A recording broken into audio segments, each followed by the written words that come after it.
Hello guys, welcome back to this channel. In today's video, I'm gonna show you how we can remove unwanted objects from photo using Inshot application.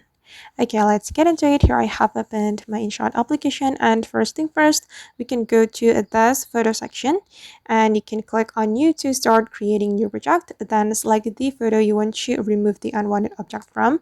And here I have created a draft.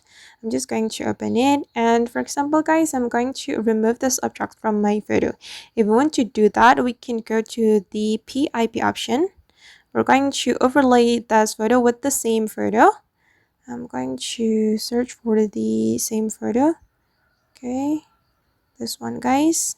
Just added the same photo to your draft, and then we can zoom in like this to fit the screen. You can use both of your fingers, and after that we're going to put mask to cover this unwanted object.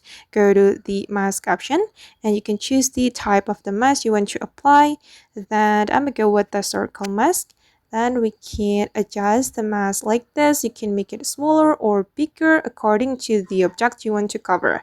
And you can take another part of your photo to cover the unwanted object. I'm going to use this part to cover this unwanted object. Once we're done, we can click on this check mark. Then we can rotate the mask like this. You can use both of your fingers to zoom in or zoom out.